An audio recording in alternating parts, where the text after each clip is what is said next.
At Seoul Station, Fatty stood still, his phone raised, capturing a photo of a pair of shoes that caught his eye. He smiled as he set the picture as his profile image, quietly noting that if they weren't available here, he'd have to try another station. A small ping notified him that his profile update was successful, but what followed shook him. His screen lit up with a message declaring, "You have seen the starting a new life ending, obtained a skill, and completed all 99 endings." Fatty's heart swelled. A grin spread across his face as he looked around, half expecting applause. He couldn't believe it. He was certain he was the only person in Korea to finish all 99 endings of Reset Life. From across the platform, an elderly woman observed him curiously.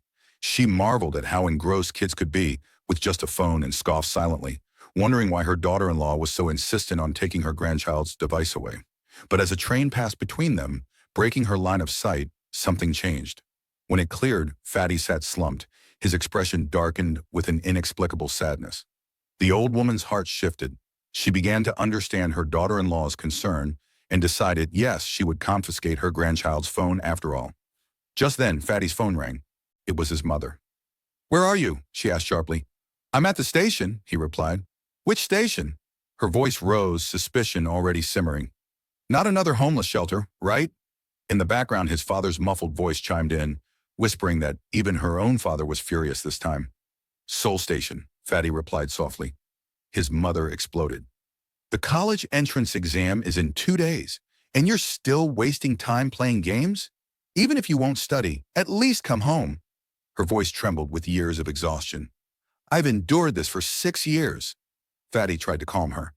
"Mom, I'll come home soon." "I should be the one to die," she cried. "I can't bear to look at you anymore." His father, trying to diffuse the tension, offered to send a message. "Should I go pick him up?" he asked.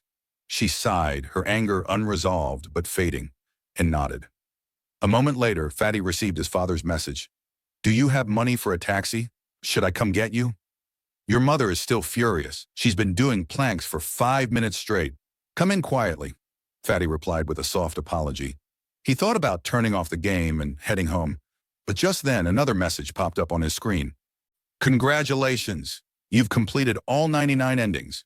Your true Reset Life begins now." Narration filled in the details. Reset Life was a god-tier location-based AR game released long before such systems became mainstream. It was brutally difficult, abandoned by all but the most relentless players. Even its homepage had been taken down, but Fatty had stayed.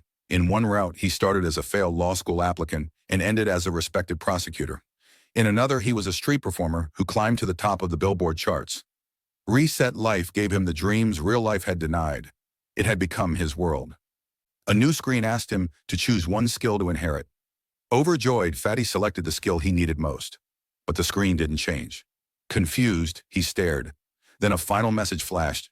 "Secret skill obtained, reality fairy tale. Your 100th life begins now." The narration shifted again, introducing the legendary skill, National Top Scorer. It claimed that success in life was 99% talent and 1% effort. Studying itself was a talent. Those who lacked it, no matter how hard they tried, would never truly succeed. The scene transitioned to a quiz competition. Question 21, a man announced. In July 1866, what incident involving an American merchant ship led to the Shinmyeongyo? Before anyone could blink, Fatty buzzed in with the correct answer. The announcer was stunned. How could someone answer that fast? Break time arrived, and Fatty found himself alone in the bathroom, stunned that so many people were suddenly talking to him. Maybe, he thought, this was the esteem level of Maslow's hierarchy. Suddenly, a boy burst in, shouting, "You demon! Give me back my friend's body!" Fatty blinked and calmly asked him to shut the door. Outside, the same boy confronted him. "Reset Life is trash," he sneered. Fatty didn't budge. "It's a god-tier game." The boy stared at him.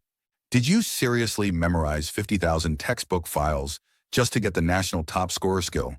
Fatty nodded. "I got hit by a signboard, memorized every file. That's what it took. That's how I became a genius." He described the sensation, like lightning surging through him as knowledge poured in. Concepts he could never grasp before suddenly made sense. Yet despite the transformation, his spirit remained the same. He had always given everything for this game. When he finished his exam, exhaustion mixed with deep satisfaction. He believed in that moment. anything was possible. His friends stared at him. Are you really Fatty? Or is this the real you? Fatty wasn't sure. You shine brighter now than any version of you I've known, the friend said. I'll be cheering for you till the end. Fatty smiled, grateful. Your team's up next, right? Let's eat after. Pork cutlet, then Italian, then pizza. As Fatty opened the gate, his classmates were waiting, eyes wide with admiration. Did you check your SAT score? Someone asked. He nodded. Yeah. You're the only person in the county with a perfect score. Fatty shrugged. It wasn't that hard. Are your results even out? Fatty sighed. My mom didn't believe me, so I don't expect anyone else to. His friend shouted again. This isn't Fatty. Who are you? Later that night, Fatty's mother wept with joy over his score. Fatty bowed his head. Until now, all I showed you was my obsession with games. I'm sorry. His father handed him a drink. If it was that kind of study game, we should have let you play more. They raised a toast to their genius son's early admission to Korea University. What will you do until college starts? His father asked. Maybe tutoring? His mother suggested. Fatty smiled. I'm thinking of a solo trip. Then narration resumed. Where there's a will, there's a way. Knowledge through learning, health through effort, style through mimicry. To earn this skill, one had to place purified water at midnight, bow 108 times for 77 days, and apply the water to their face before drinking the rest. Before the Gwanong Stone Buddha at Gibawi, Fatty's friend laughed. Better than getting hit by a signboard.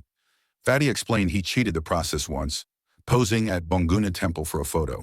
But now that it was reality, he regretted not building stamina. Bowing was harder than it looked, and the hike had left him breathless. Still, he didn't give up. He remembered a time when someone called him Annie Odway, a cruel mix of glasses, acne, and pig. His friend once joked he looked like a flatfish under a hydraulic press. The memory made him laugh now. He had been shocked by how awful his reflection looked. Mirrors, especially clear ones, could be terrifying. He didn't want to be reborn. He wanted to remain the son of the parents he loved so deeply. He remembered his mother handing him money for the temple stay. I have enough, he said. But she insisted. She recalled the years she spent supporting his father's career, often leaving Fatty alone.